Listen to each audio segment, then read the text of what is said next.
Hello, hi മുത്തുമണീസുകളെ, എല്ലാവർക്കും പുതിയൊരു വീഡിയോയിലേക്ക് സ്വാഗതം. അപ്പോൾ നമ്മൾ ഇന്നത്തെ വീഡിയോ എന്ന് പറഞ്ഞാൽ ഇന്ന് നമ്മൾ കറി വെക്കാനൊന്നും കിട്ടിയില്ല. അപ്പോഴാണ് ഞാൻ വിചാരിക്കുന്നത് എന്തിനാ നമ്മൾ കറി വെക്കാനൊന്നും എന്നും മീനും ഇറച്ചിയൊന്നും വേണ്ടല്ലോ. അപ്പോൾ ഇന്ന് പച്ചക്കറി ആയിക്കോട്ടെ എന്ന് വിചാരിച്ചു ഞാൻ വെണ്ട ഉണ്ടോ നോക്കാൻ വേണ്ടിയിട്ട് ടെറസിൻ്റെ മുകളിൽ വന്നതാട്ടോ.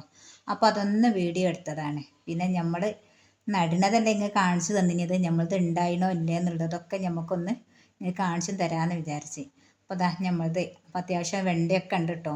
അപ്പോൾ നമ്മൾ ഓരോ ദിവസം എന്തൊക്കെയാണ് ഉള്ളത് എന്നൊക്കെ വന്ന് നോക്കിയിട്ട് നമുക്കൊരു നേരത്തേക്കുള്ള പച്ചക്കറികൾ അതൊക്കെ നമുക്കൊരു കറി വെക്കാനൊന്നും ഇല്ല എന്ന് പറഞ്ഞ സമയത്ത് നമുക്ക് വേഗം ഓടി വന്ന് നമുക്ക് എന്ത് ചെയ്യാം, നമ്മൾ ഇതുപോലെ നട്ട് വെച്ചാലൊക്കെ നമുക്ക് എന്താണ്, നമ്മൾ കറി വെക്കാനൊരു ബുദ്ധിമുട്ടും ഉണ്ടാവില്ല കേട്ടോ.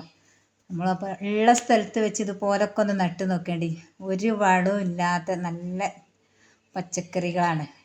നമുക്ക് ധൈര്യമായിട്ട് ഉപയോഗിക്കാം. നമ്മൾ കടയിൽ നിന്നൊക്കെ വാങ്ങുന്നത് എന്തൊക്കെ വളങ്ങളൊക്കെ ഉപയോഗിച്ചിട്ടാണല്ലോ, മരുന്നുകളൊക്കെ ഉപയോഗിച്ചിട്ടാണല്ലോ. പിന്നെ ഒരു സന്തോഷം നിങ്ങൾക്ക് കാണിച്ചു തരാണ്ട് കേട്ടോ. അതെന്താണെന്ന് വെച്ചാൽ നമ്മളെ വത്തക്ക ഇപ്പം എത്ര ആയിണെന്നുള്ളതൊക്കെ നിങ്ങൾക്കൊന്ന് കാണണമല്ലോ. നമ്മളെ തണ്ണിമത്തന് അത് കാണുമ്പോൾ ഭയങ്കര സന്തോഷം കേട്ടോ. നമ്മൾ ഈ ടെറസിൻ്റെ മുകളിൽ തന്നെയാട്ടോ നമ്മൾ അതും നട്ടത്. അതൊന്നും നട്ട് അത് പിടിച്ചിട്ട് അതിലുണ്ടായത് കാണുമ്പോൾ ഉണ്ടല്ലോ നമുക്ക് എന്തൊരു സന്തോഷമാണ്. നമുക്ക് ഒരു പച്ചമുളക്, ഒരു തക്കാളി, ഒരു വെണ്ടയൊക്കെ കിട്ടുമ്പോൾ നമ്മൾ നട്ടതാകുമ്പോൾ നമുക്ക് ഒന്നുകൂടി അതിൻ്റെ ഭയങ്കരമായിട്ട് നമുക്ക് സന്തോഷമാണല്ലോ. നമുക്കത് ഉപയോഗിച്ച് കറിയൊക്കെ വെക്കുമ്പോൾ കണ്ടില്ല, നമ്മളെ തണ്ണിമത്തൻ, വത്തക്ക ഇത്ര വലുപ്പം വെച്ചിന് കേട്ടോ. കണ്ടപ്പോൾ നിങ്ങൾ കണ്ടില്ലേ. അപ്പോൾ ഇതുപോലെ എന്ത് സന്തോഷം എന്ന് ഞങ്ങൾക്ക് പറയാൻ കഴിയില്ല. എന്നും മോന് വന്ന് നോക്കും കേട്ടോ, ഇത് എത്ര വലുപ്പം വെച്ചിണെന്നുള്ളതൊക്കെ കേട്ടോ. ഒരു ചെറിയൊരു കായ ഉണ്ടായിന് കേട്ടോ, അതിങ്ങനെ തൊഴിഞ്ഞ് പോയിന്. അപ്പോൾ ഒന്നാണ് ഉണ്ടായത്. ഒന്നായാലും നമുക്ക് ഭയങ്കര സന്തോഷമാണല്ലോ നമ്മൾ ഇത്രയൊക്കെ വലുപ്പം വെച്ചത് കാണുമ്പോൾ. മോൻ ചോദിക്കുന്നത് എന്നാണ് വലുതാവുകയെന്ന്. ഞാൻ പറഞ്ഞു അതൊക്കെ ടൈം പിടിക്കും, അതിനകത്തൊന്നും വേണ്ട, ഒരു 10 ദിവസം കൂടിയും കഴിഞ്ഞാൽ നമുക്ക് പറിക്കാനാവുമെന്ന്. പിന്നെ നമുക്ക് കറി വെക്കാനുള്ള ഇന്നത്തേക്കുള്ളത് നമുക്കിതാ വെണ്ട താളിപ്പ് ഉണ്ടാക്കാമെന്ന് വിചാരിച്ച്. അപ്പോൾ നമ്മൾ വെണ്ട പറിച്ച് കേട്ടോ. പിന്നെ എന്തൊക്കെയുണ്ട്, എല്ലാവർക്കും സുഖമാണെന്ന് വിചാരിക്കുന്നുണ്ട്. അൽഹംദുലില്ലാ, നമുക്ക് റാഹത്താണ് കേട്ടോ. ഇതുപോലൊക്കെ ഒന്ന് എല്ലാവരും ഒന്ന് നട്ട് പിടിപ്പിച്ച് വെക്കേണ്ടേ. നമുക്ക് ഒരു വളവും കൂടാതെ നമുക്ക് വീട്ടിൽ തന്നെ പച്ചക്കറികൾ, നമുക്ക് സ്ഥലമില്ലാത്തവർക്കൊക്കെ ഉണ്ടല്ലോ. ഞങ്ങൾക്ക് അധികം സ്ഥലവും കാര്യങ്ങളൊന്നും ഇല്ല കേട്ടോ. അപ്പോൾ ഉള്ള സ്ഥലത്തുണ്ട് ഞാൻ ഇതുപോലൊക്കെ ഒന്ന് നട്ട് പിടിപ്പിച്ചതാണ്. ടെറസിൻ്റെ മുകളിൽ കുറച്ച് പച്ചക്കറിയും പിന്നെ മുറ്റത്ത് കുറച്ച് ചെടികളും അതിൻ്റെ ഇടയിൽ നമുക്ക് 2-3 കോഴികളും അതൊക്കെ പാടങ്ങോട്ട് കാണുമ്പോൾ ഉണ്ടല്ലോ ഭയങ്കര സന്തോഷമാണ്.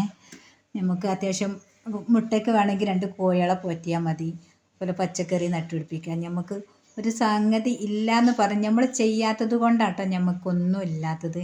ഇതുപോലെ ഒരു മനസ്സ് എല്ലാവർക്കും ഉണ്ടെങ്കിൽ നമുക്ക് അത്യാവശ്യം നടാനും എല്ലാത്തും. നമ്മൾ ഒക്കെ പുറത്തുനിന്ന് വാങ്ങലാണല്ലോ, പുറത്ത് വാങ്ങേണ്ട ആവശ്യമില്ല. ഇതുപോലൊക്കെ ഒന്ന് നമ്മളൊരു 10 തൈയൊക്കെ നട്ടാൽ നമുക്കും ഉപയോഗിക്കാം, നമ്മളെ ബാക്കിയുള്ളവർക്കും കൊടുക്കാം കേട്ടോ. നമുക്ക് അതുപോലൊക്കെ ചെയ്യണം എന്ന് ഇങ്ങനെ പ്ലാനിങ് ഉണ്ട്. ഇത് ഒറ്റയ്ക്ക് ചെയ്യുന്നത് കൊണ്ടാണ് ഇത്രയും താമസം പിടിക്കുന്നത് കേട്ടോ. അപ്പം നമുക്ക് നടുന്ന സമയത്ത് എല്ലാവരും കൂടി വീട്ടിലുള്ളവരൊക്കെ പാടെ ഒന്നിച്ച് ചെയ്യുമ്പോൾ നമുക്ക് ഒരുപാട് മണ്ണ് നിറക്കാനും എല്ലാത്തിനും ഉപയോഗിച്ച് ഇതുപോലെ കുറേ നട്ട് പിടിപ്പിച്ച് നമുക്ക് ഒരു അത്യാവശ്യം ഒരു വരുമാന മാർഗം തന്നെ ചെയ്യാൻ പറ്റും എന്നുള്ളതാണ്. അപ്പം നമുക്ക് തന്നെ എത്ര കണ്ടില്ല, ഇന്നത്തേക്കുള്ള ഒരു കറിക്കുള്ളത് നമുക്ക് കിട്ടി. അതുപോലെ ഇതുപോലെ ഒരുപാട് കുഴിച്ചിട്ട് ഡെയിലി നമുക്ക് കറിക്കുള്ളതും മറ്റുള്ളവർക്ക് കൊടുക്കാനും ഒരു വളമില്ലാത്ത നല്ല പച്ചക്കറികൾ തന്നെ നമുക്ക് ഉപയോഗിക്കാൻ പറ്റും കേട്ടോ. ഇനി ഞാൻ ഓരോന്ന് നട്ട് പിടിപ്പിച്ചതൊക്കെ ഞാൻ കാണിച്ചു തരുന്നുണ്ട്. അതുപോലെ ഇങ്ങനെയൊക്കെ ഓരോരുത്തർക്കുള്ള സംശയം, നമ്മളെ മല്ലിച്ചപ്പ് നടുന്നതല്ലേ കണ്ടത്, അത് ഉണ്ടായത് ഞാൻ അടുത്തതായിട്ടുള്ള ഒരു വീഡിയോയിൽ ഞാൻ കാണിച്ചു തരുന്നുണ്ട് കേട്ടോ. ഇന്നിപ്പം ഞാൻ അത് ഉൾപ്പെടുത്തിയിട്ടില്ല. നമ്മളെ മല്ലിച്ചപ്പ് നല്ല ഉഷാറിൽ തന്നെ നമുക്ക് ഉണ്ടായി വരുന്നുണ്ട്. ഒന്നുകൂടി വലുതാവട്ടെ എന്ന് വിചാരിച്ചിട്ടാണ് ഞാനൊന്ന് വെയിറ്റ് ചെയ്തത് കേട്ടോ. അപ്പോൾ അതുപോലൊക്കെ നമ്മളെ വീഡിയോസൊക്കെ കാണാത്തവരൊക്കെ ഉണ്ടെങ്കിലൊക്കെ ഒന്ന് പോയി ചെക്ക് ചെയ്ത് കണ്ടു നോക്കേണ്ടി നമ്മൾ എങ്ങനെയാണ് നട്ട് പിടിപ്പിച്ചതെന്ന്. ഇതുപോലെ ഉണ്ടായതൊക്കെ കേട്ടോ. അപ്പോൾ തക്കാളി തൈയൊക്കെ ഞാൻ താഴെ വെച്ചതാണ്. ഇതൊക്കെ നമുക്ക് ഇനി ടെറസിൻ്റെ മുകളിൽ കൊണ്ടുപോയി വെക്കണം. ഇത് ഒന്ന് നട്ട് പിടിപ്പിച്ച് താഴെ വെച്ചതാണ്. ഇനി നമുക്ക് വെയിലോട്ടം കിട്ടണമെങ്കിൽ നമുക്ക് ടെറസിൻ്റെ മുകളിൽ തന്നെ വെക്കണം കേട്ടോ. താഴെ പിന്നെ അത്ര വെയിലും കാര്യങ്ങളും ഇല്ലാത്തതുകൊണ്ട് പിന്നെ നമ്മളെ മത്തൻ്റെ വള്ളി ഇതേമാതിരി ഇതുപോലെ മത്തൻ കായ് ഉണ്ടായിട്ട് ഞങ്ങൾക്ക് കാണിച്ചു തരുന്നുണ്ട് കേട്ടോ. പിന്നെ മത്തന് ഞങ്ങൾക്ക് വലിയ ഇഷ്ടം മത്തൻ്റെ ഇലയാണ്. ഇല താളിക്കാനാണ് ഇഷ്ടം. വീഡിയോ ഒക്കെ ഇഷ്ടപ്പെട്ടാൽ ലൈക്ക് ചെയ്യുക, ഷെയർ ചെയ്യുക, കമൻ്റ് അറിയിക്കുക. ഓക്കേ.